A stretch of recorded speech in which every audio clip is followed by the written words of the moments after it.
Hi guys, how are you? I want to talk about something really important. So if you're a breeder, listen up. If you're getting a new puppy, or if you breed dogs, you have puppies, whatever, any kind of animal, honestly, not just puppies, that has intestines, you need to listen up. And for those of you who are in veterinary medicine, you're a veterinarian, if you're a vet tech, listen up, okay?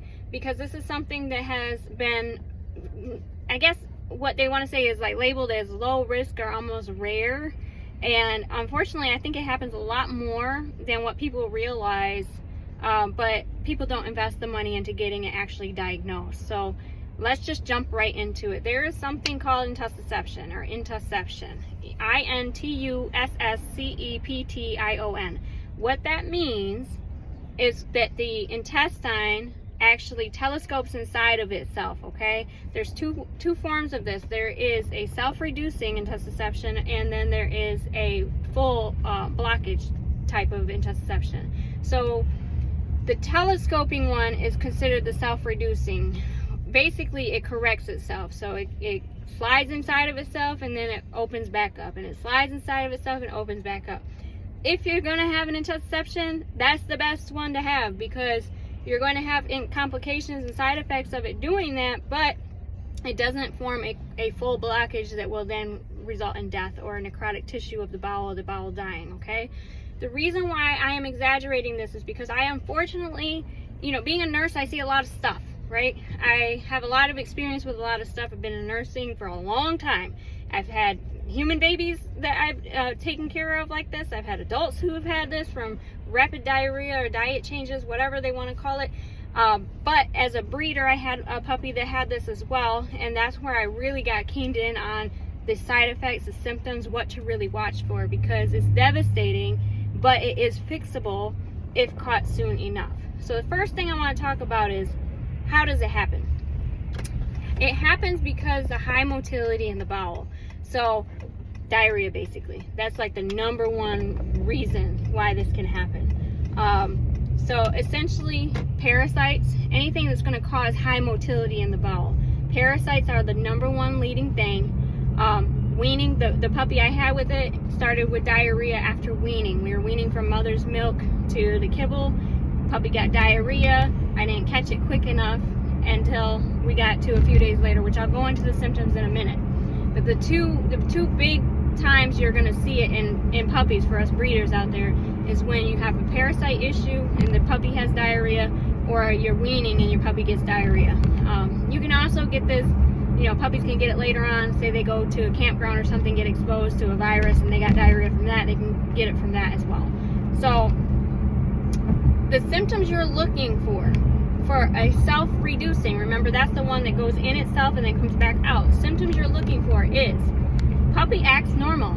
Puppy wants to eat. Puppy wants to drink. Puppy's having loose, frequent poops. So diarrhea or soft serve type of looking poop. Sometimes it's more solid than others. Sometimes it's bloody. Sometimes it's not. Okay? That's really important, because what's been happening to the people I've been talking to when their puppies are experiencing this, they're taking them to the vet, and the vets are saying, oh, it's colitis, inflammation of the bowel, or it's just, they had worms and they got treated and now it's just inflammation, or it's, they come up with all, they might need a bland diet for a while, they need a prescription diet. Oh, Dobermans are prone to GI issues, so it's just, you got to put them on this other diet. It's not that, guys. If your puppy is continuously having soft serve poops and bloody poops, and some days it's better and some days it's not, and it just keeps happening and keeps happening, but then they're also losing weight, they're starting to look anorexic, that's concerning. That's very concerning. These are all symptoms of intussusception, okay? The only way you can diagnose it, besides labs and stuff, because a lot of times all of their testing is going to be normal. They're going to be negative for parasites. Their blood work is going to look semi-normal as long as they're still self-reducing or correcting. They're not going to be bloated typically if they're self-reducing or correcting. So the way you're going to diagnose this is via ultrasound, okay? You do have to have a skilled radiologist to read the ultrasound. Not every vet is going to know what to look for, but on the ultrasound it's going to look like a target or a bullseye where the tissue tissue is collected together. It's very important to get the best results on ultrasound if you do it after the puppy has just ate. And it's also very important to do it like if the puppy is having symptoms of like the bloody poop, for instance. That's telling me there's an active constriction going on that's causing bloody poop and trauma. That's best chance of being diagnosed is when that's happening, not when they're having semi-normal poops like 2 days in a row. As soon as they get that bloody stool, they should be getting that ultrasound, okay? Now, the other type, the full intussusception, that's the scary stuff. That's the stuff that's fatal within hours. Because what happens is it telescopes inside of itself and then it gets trapped, whether it's a stricture, whether it's scar tissue, whatever's happening, but it can't come back and release itself. So when that's happening, what is going to be necessary is immediate surgery. And that's the only way it can be corrected. Now, the longer you wait when a full blockage happens, the less likely of a good prognosis, okay? I cannot emphasize that enough. The longer you wait when it's a full intussusception, the less likely your puppy will survive. So what happens with that, the symptoms you'll see with that, puppy's belly will get bloated. Their belly will get big, and you'll actually see peristalsis, or the movement of the intestines under the skin. You're going to see that happening. It's going to look like snakes almost, okay? The other symptom, they'll want to eat, but they won't be able to. They'll go up to food, but they'll just look at it and walk away. They may be able to eat water, okay, or drink water. So the puppy I had that had developed it during the weaning process, what was happening is she overate after weaning. You know, they're all trying to eat. She had overate, and her belly got big, and then she developed diarrhea, but a couple of them had diarrhea from switching. So I was just like, oh, okay. Well, what I didn't notice was she had stopped pooping altogether. So a day, you know, it was through the day, she had diarrhea. The next day, I didn't notice anything concerning because she was running around acting normal. On the third day is when I noticed her belly was getting big, and then I said, I haven't seen her poop. And so I immediately took her in, and being a nurse, I had seen the peristalsis, and I was like, oh, she has a blockage, so I immediately took her in. And that's when they diagnosed it. By the time I got her in, guys, her bowel had been constricted, you know, a day and a half, 2 days. And unfortunately, they had to remove it. I paid, you know, like $4,000 to have the surgery. They removed 12 inches of her small bowel, and that was at 5 weeks old, okay? 12 inches. That leaves you with nothing, right? For a puppy. So she ended up surviving about another 4.5 weeks, and unfortunately it reoccurred because the first veterinarian who did the surgery didn't do something called placation, which we'll get to help prevent it from happening again, and it reoccurred. So that's why it's so important that when you're seeing these symptoms, you're getting your pup in. And the reason why I feel like it goes misdiagnosed a lot is because a lot of times all of their tests are normal, and the puppies are acting okay until they're not, you know. And a lot of vets and, you know, just in general, people aren't keen to this as being a potential diagnosis for puppies. So I just want you to be aware of that.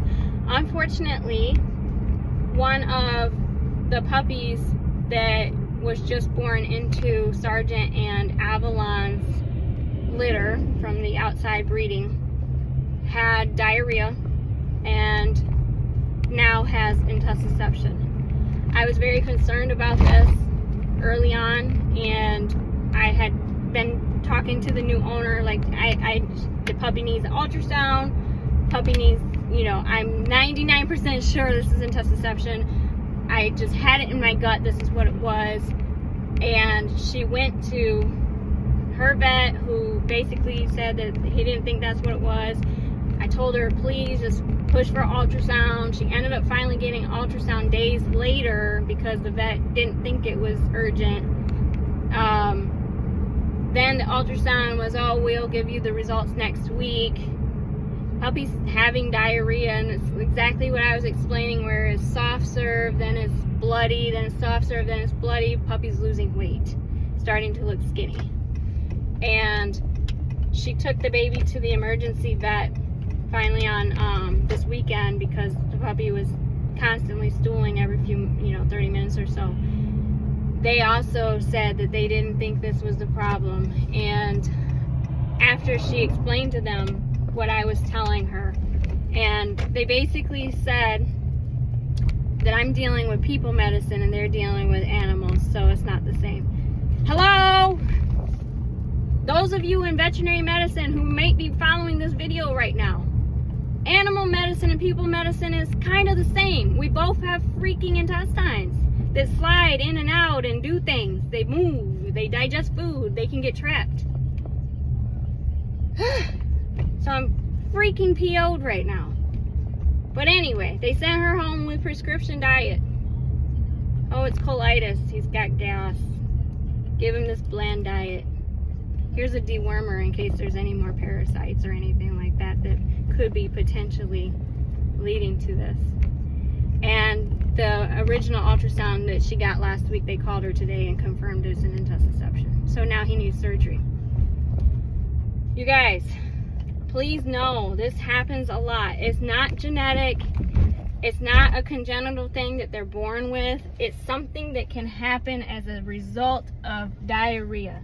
So for us breeders out there, please, if you have a puppy who's having diarrhea, okay, you can't let it go for days on end. You have to treat it. If you don't know why it's having diarrhea, take a stool sample in, get it looked at. Is it a parasite? Because if it's a parasite, you can fix it and you can chill the diarrhea out so that it doesn't lead to this complication that now is going to be a surgical intervention, or this puppy will die. So please, listen to this video, take notes. If you have questions, ask me or do your own research. But this is something, like I said, I think it happens more than what we know, but people just don't spend the money to diagnose it. So they have a puppy that gets bloody poop or whatever, the baby starts to lose a bunch of weight, baby gets sick, gets lethargic, ends up being put down, they never know the cause. So I'm just trying to give a PSA because of my background and my experience with it, and knowing the symptoms to help you guys, if you're seeing these things, to know that this is a thing and you can treat it, and this puppy can go on and have a very normal life. But early intervention is key, and us who are breeding and stuff need to be knowledgeable of these things so we can help our families out there. So anyways, I hope you have a good day. I'm sad and I'm frustrated. I will probably be trying to raise some money for this baby, because obviously I don't want him to pass because it's something that can save his life, okay?